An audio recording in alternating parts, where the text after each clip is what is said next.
Bonjour à tous, nous allons voir aujourd'hui la suite de notre précédent tuto sur Doodle.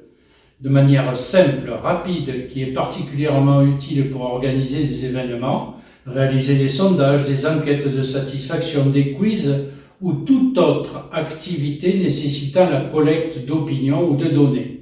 Tout ceci avec des questions ouvertes ou des questions fermées. Ce genre d'exercice s'adresse à toutes les personnes qui veulent recueillir des opinions, particulièrement, par exemple, des loisirs des particuliers concernant l'organisation d'événements, des sondages d'opinion, des jeux et des divertissements. Les associations et les organisations peuvent s'en servir pour les inscriptions à des événements, consulter, faire des consultations internes. Les entreprises peuvent s'en servir pour faire des enquêtes de satisfaction, des études de marché, etc. Suivez-moi, je vous montre tout ça. Afin de réaliser des sondages, il existe plusieurs outils disponibles sur Internet. On ne cite plus Doodle, qui lui est beaucoup plus destiné à déterminer des créneaux horaires, mais aussi forme beaucoup plus complet. Vous avez également HubSpot, également SurveyMonkey et le petit dernier Askabox. Nous avons choisi de vous parler de ce dernier, Askabox, pour sa clarté, sa simplicité d'utilisation et ses options, mais aussi pour son prix. On va voir ensemble et pour cela, on va directement se rendre sur le site Askabox. Alors bien évidemment, la première page vante les mérites du produit, c'est tout à fait normal. Mais je vais m'arrêter sur la dernière ligne de cette présentation et vous voyez signaler un contenu inapproprié, mention légale CGU, CGV. J'ai trouvé des trucs intéressants sur les CGU, je vais vous les partager avec le lien qui se trouve là. Regardez ce que l'on y trouve. Le numéro d'inscription au registre du commerce, le numéro de TVA intracommunautaire, le contact, l'adresse, cerise sur le gâteau. Ces gens se trouvent être basés à Sarreguemines. Après avoir consulté les CGU, nous allons retourner vers la notion de prix et de service dont on parlait tout à l'heure. On va pour cela aller sur Compte Pro et nous rendre au milieu de la page où vous avez un tableau qui est très bien fait. Et là, vous trouverez toutes les différences notoires entre un compte pro et un compte à 8 euros par mois. Je précise que 8 euros ne sont pas par tacite reconduction. Important.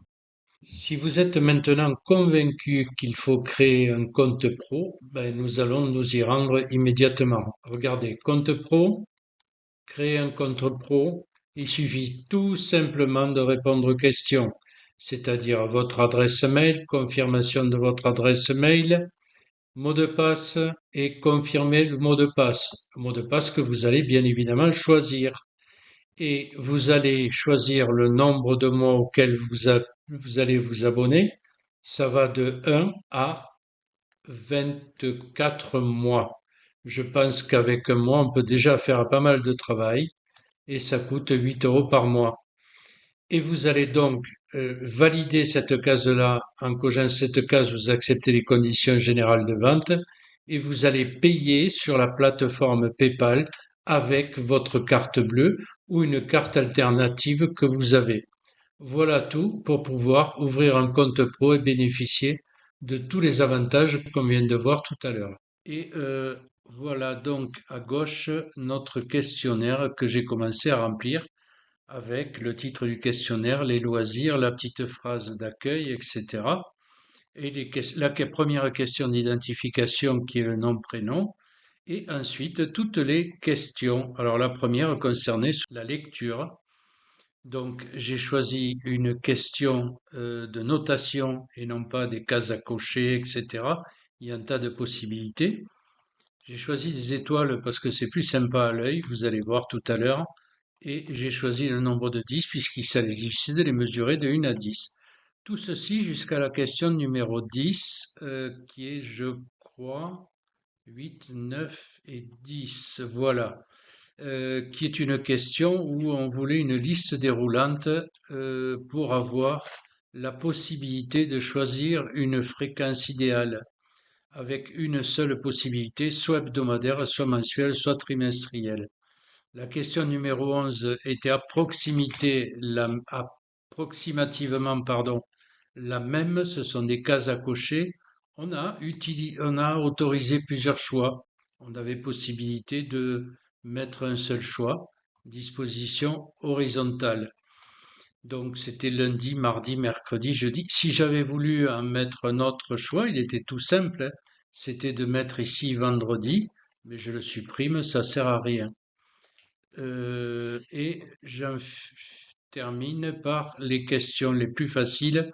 Avez-vous des suggestions pour améliorer les activités existantes et seriez-vous prêt à animer une activité en particulier? Ça, c'est des questions libres qui ne sont pas obligatoires puisque il y a des personnes qui ne peuvent pas remplir.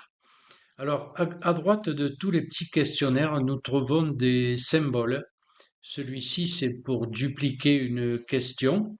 Celui-ci, c'est pour la supprimer.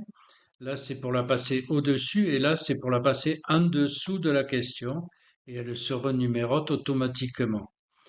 Voilà ce qu'il vous faut savoir. Ah si, une chose, la mise en forme pour ajouter le logo. La mise en forme, je clique ici et je vais ajouter un logo. Moi, je sais où il se trouve. Il se trouve dans ces images-là. Je clique sur le logo. Je fais ouvrir et il est désormais en place sur la page. Ici, je peux personnaliser le style du questionnaire sur divers chapitres. Il ne me reste plus qu'une chose à faire, c'est à visualiser notre questionnaire. Et voilà comment ça se présentera face à la personne qui l'aura face à elle, c'est-à-dire les petites cases à cocher, les petites étoiles.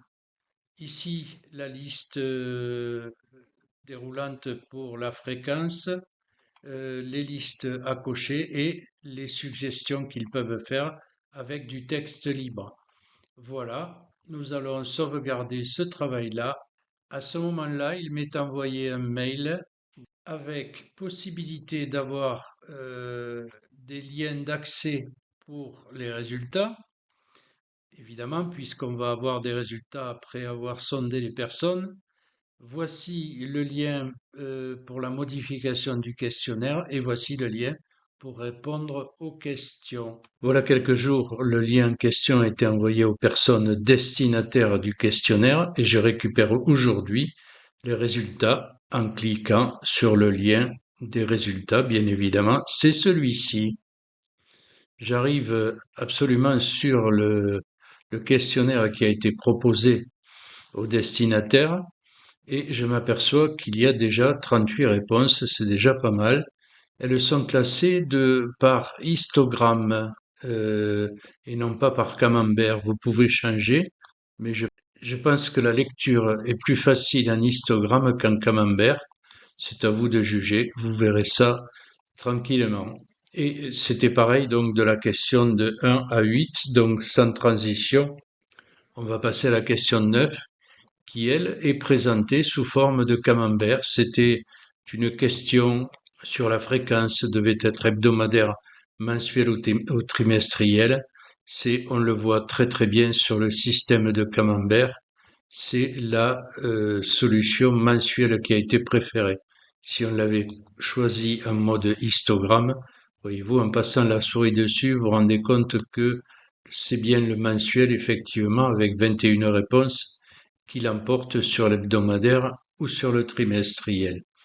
Voilà, donc je laisse le camembert et je me rends maintenant sur les jours qu'il convenait. Vous voyez, ça se joue entre le jeudi et le mercredi. Peut-être qu'il faudra choisir le jeudi, à voir.